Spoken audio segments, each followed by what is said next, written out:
Bonjour, on se retrouve aujourd'hui avec du coup une association de deux oracles, le Human Decoder et l'oracle de la Triade.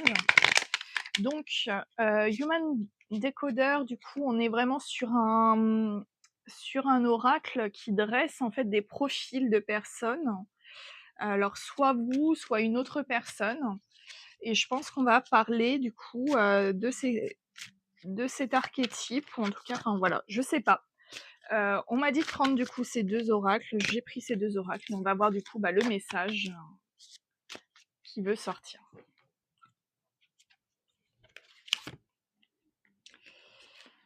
Alors, on me parle de sortir du triangle victime, bourreau, sauveur.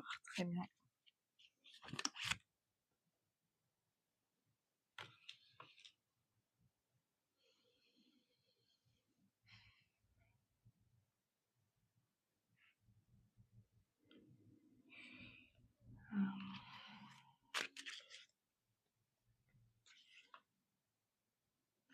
Alors, on a un truc avec le haut du visage ici, avec l'absence de clignement de paupières et les sourcils.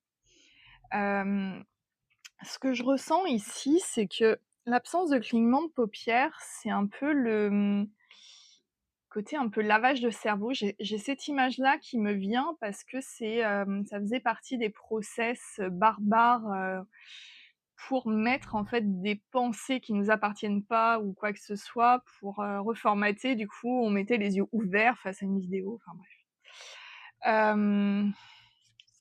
De ce côté-là. Ok. Alors, ici, j'ai deux messages et en fait, je tombe pas forcément sur un portrait d'une personne, mais plutôt sur une cause et une suggestion de comment s'en sortir. Donc, ce qu'on me dit, c'est qu'aujourd'hui, il y a une sorte de schéma, enfin, qui s'est instauré de victime, bourreau, sauveur. Donc, peut-être que vous voulez sauver quelqu'un, peut-être que vous vous sentez accablé par une situation, peut-être que vous culpabilisez. Alors bon, dans tous les cas, ces trois statuts, je dirais, on les vit tous. Et c'est vrai que parfois, conscientiser qu'on a pu endosser le rôle d'un bourreau, c'est dur à avaler. Ce qu'on vous dit, c'est que recevoir toutes les informations sans les remettre en question, ça aussi, c'est une forme de formatage. Donc en fait, aujourd'hui, si vous voulez sortir de ce triangle-là, ce qu'on vous dit, c'est qu'en fait, plutôt que de boire tout ce que les autres vont vous dire, prendre ça pour votre vérité absolue, hausser plutôt les sourcils et adopter les vertus du balécouillisme, qui est un mot hautement scientifique de cet oracle-là, qui vous dit en fait, si je suis pas forcément d'accord avec ce qui se dit, déjà, je vais remettre en question. Et puis, en fait, si ça me correspond pas, tant pis, en fait, je vais faire moi comme ça me convient. Je vais faire ce qui me convient. Pourquoi j'ai cette distance Non, non, non, non, non, trop. Pourquoi j'ai cette voix foutaise? J'en sais rien. Alors, ouais. Alors après, on a peut-être un archétype un peu rigide dans la façon d'agir, parce qu'en même temps, la rigidité, c'est une forme de contrôle, et tant qu'on contrôle, quelque part, on a l'impression de maîtriser les situations. Ce qu'on vous dit ici, c'est que justement, à chercher d'avoir trop le contrôle, on passe à côté de beaucoup de choses. La clé, elle est dans la nuance. Parce qu'en fait, plus on nuance les choses, plus on a en fait un champ des possibles euh, qui, euh, qui va devenir intéressant.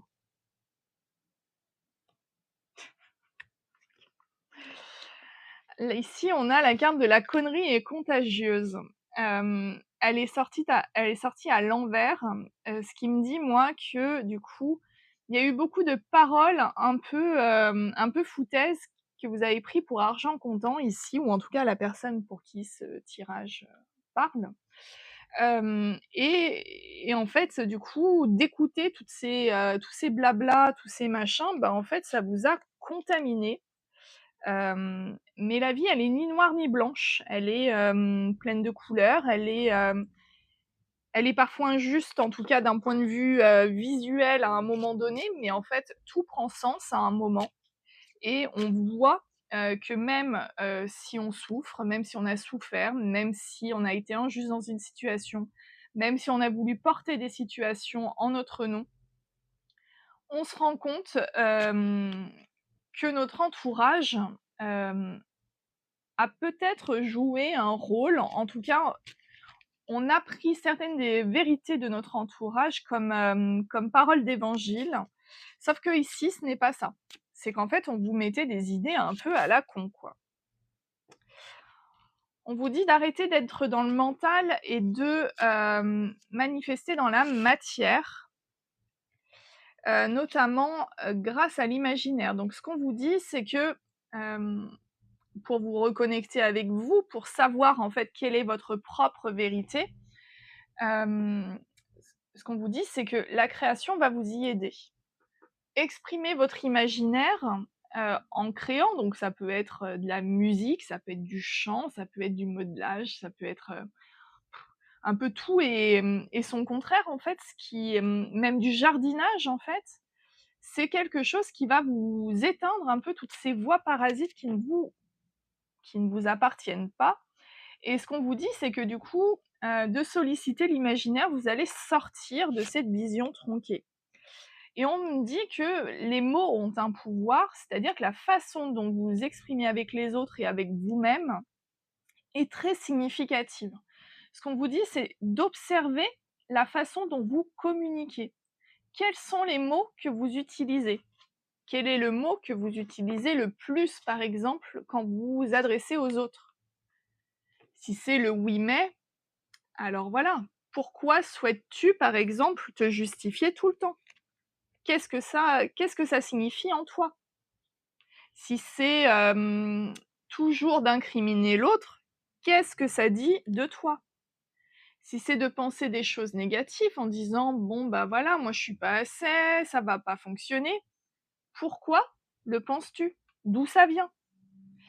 Donc là, en fait, ce qu'on me dit, c'est que du moment que tu vas te réaligner avec les mots que tu utiliseras pour communiquer dans toutes les sphères de la communication, tu vas y voir déjà plus clair et tu vas comprendre, ouais, et tu vas comprendre ta propre vérité. C'est-à-dire que si quelqu'un essaye d'instiller en toi des mots qui ne t'appartiennent plus, tu y verras clair et là tu diras: «Bah, en fait, ce que tu me dis, je l'entends, mais c'est pas ce que moi je pense et non, non, je ne ferai pas ce que tu me demandes». Donc il y a une notion de limite ici qui va être importante.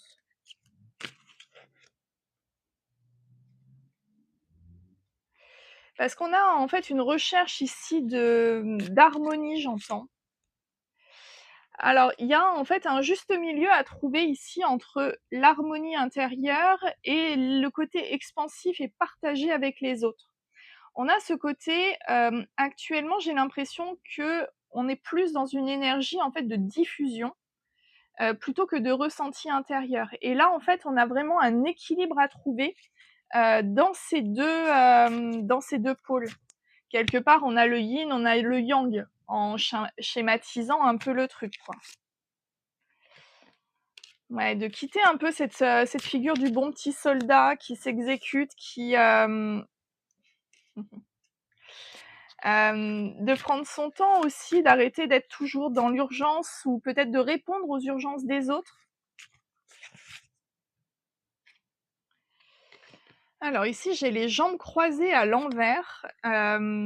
Alors les jambes croisées, alors c'est vrai que c'est, une posture qu'on prend tous et toutes, mais en fait, elle coupe nos énergies. C'est-à-dire que quand on a les jambes croisées, déjà on peut le sentir, on a parfois des fourmis dans les jambes et lorsqu'on médite, on ne croise pas les jambes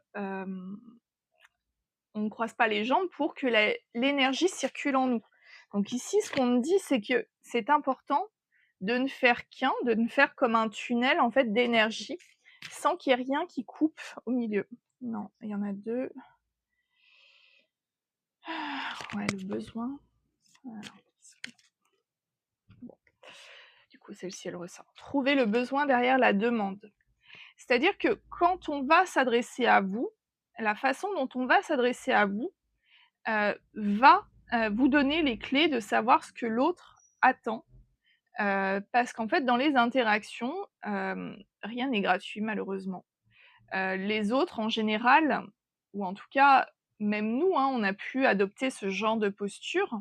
Quand on s'adresse à quelqu'un d'autre, d'une certaine manière, c'est pour induire un comportement. Alors au-delà de la manipulation, on n'est pas forcément dans ce côté-là, ou en tout cas une manipulation qui n'est pas consciente. Mais ce qu'on me dit, c'est que du moment que vous allez réussir à mettre de l'ordre, vous, dans votre façon de percevoir les choses, et commencer à écouter les mots et leurs formulations vraiment telles qu'elles apparaissent, et non telles que vous les analysez, vous allez en fait pouvoir identifier ce que la personne en face de vous euh, souhaite vous communiquer. Et c'est très souvent du non-verbal, c'est-à-dire que la façon dont la personne va s'exprimer, par exemple, tu ne m'as pas appelé hier, c'est un reproche parce que indirectement ça veut dire moi j'attendais que tu m'appelles hier. Tu faisais quoi? Enfin, il y a un côté règlement de compte. Alors que si cette personne, elle s'exprime différemment pour un même message, parce que indirectement cette personne voulait peut-être pas accabler l'autre, mais indirectement, du coup, en non-verbal, ça l'accable. Alors que si cette personne dit ah, je pensais que tu m'appellerais hier, moi j'ai attendu. En fait, du coup, ça exprime que cette personne était peut-être dans l'attente, qu'elle pensait que vous l'appelleriez, mais il n'y a pas ce tu qui dit voilà, t'as fait quoi en fait? T'étais où? Enfin voilà, il n'y a pas un peu ce côté où on met au pied du mur, limite avec la baïonnette à la gorge, quoi, hein, c'est pas ça. Je sais pas si l'exemple était bon et probant, mais enfin voilà. Ok. Bon, allez. Dernière ligne, et puis après, on verra avec quelques cartes et l'oracle de la triade. Ouais. En fait, ça va être une nouvelle gymnastique intérieure qui va se mettre en place, qui va permettre en fait de prendre énormément de recul vis-à-vis des signaux extérieurs. C'est-à-dire que aujourd'hui, je m'adresse à des personnes qui, lorsqu'il y a interaction, la parole de l'autre est très importante. Le regard que l'autre porte sur nous est très important. Mais en fait, de se recentrer sur soi et de réanalyser en fait cette façon qu'ont les autres de s'adresser, entre eux, même à soi-même, hein, de se dire: «Oh là là, je suis trop con». Non, non. C'est déjà rien que de se dénigrer soi-même, c'est prouver qu'on estime qu'on n'a pas de valeur. Enfin voilà, il y a un peu toute cette notion-là, qu'on vous invite en tout cas à observer, à analyser, à prendre en considération.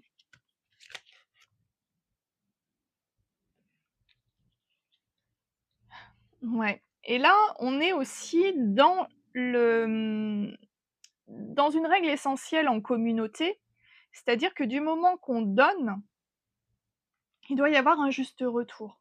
Alors on fait pas les choses parce qu'on attend un retour, pas du tout. Mais c'est juste que si c'est vous, toujours vous, qui donnez, et qu'en retour, quand vous avez besoin, il y a personne, ou on vous dit: «Oh non, non, moi je suis pressée aujourd'hui. Non, non, moi je peux pas, j'ai aquaponé aujourd'hui». Et en fait, ça signifie que vous donnez et c'est à sens unique. Et le sens unique, l'énergie, elle circule pas. C'est en fait, tout tout n'est qu'énergie si on veut, c'est-à-dire que quand on donne une énergie, mais du coup, ce qu'on donne, on doit pouvoir le recevoir. Donc en fait, il faut qu'il y ait enfin il faut. En tout cas, d'un point de vue énergétique, quand il y a un manque, en tout cas quand on donne, mais qu'on ne reçoit pas en échange, en fait, ça déséquilibre la personne qui a donné. Donc c'est important d'observer, au-delà des mots, aussi les actions que les autres mettent en place vis-à-vis de vous. Ouais. Et là, on peut facilement convaincre les gens qui tombent à l'envers. Ça me dit que du coup, vous verrez clair sur, les situations où les gens essayent de vous manipuler et abuser, de votre gentillesse. Hem, il y a des gens ici, en tout cas dans cet entourage-là et c'est pour ça, en fait, qu'on vous garde sous une forme d'emprise, alors consciemment ou pas, j'en sais rien. Mais en tout cas, ce qu'on vous dit, c'est que c'est important de voir clair sur le jeu de certaines personnes. Hem, de remettre en question les mots utilisés, les remettre dans leur contexte, d'observer, hem, et ben, les échanges, c'est-à-dire quand vous vous donnez. Si à un moment donné vous avez besoin, est-ce que cette personne sera disponible pour vous? Est-ce qu'elle, témoignera de la même dévotion que vous? Hem, en tout cas, c'est une nouvelle gymnastique intérieure qui va vous permettre de rentrer dans cette, dans ce mécanisme, de cette carte que je trouve magnifique avec les vertus du balécouillisme. Voilà. Bon, allez, on va voir du coup la triade, ce qu'il souhaite nous dire. Hem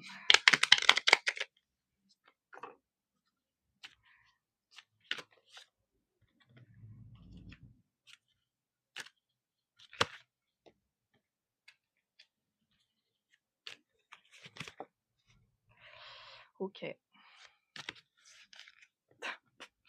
Bon, le message est clair de la triade, c'est que si vous êtes actuellement dans l'attente d'une évolution vis-à-vis d'une situation amoureuse ou en tout cas affective ou quoi que ce soit, alors déjà cette situation, c'est un lien qui est protégé, tout est, protégé, mais tant que vous changerez pas ce regard, sur ceux qui vous manipulent et là où vous donnez votre énergie, cette situation ne pourra pas évoluer. Mais elle est prévue. C'est juste qu'aujourd'hui, tant que vous ne voulez pas voir, l'univers, n'abondera pas dans votre sens. Clair, net, cash, précis. Merci la triade. En espérant que ce tirage aura parlé avec vous. Je vous souhaite une très belle journée.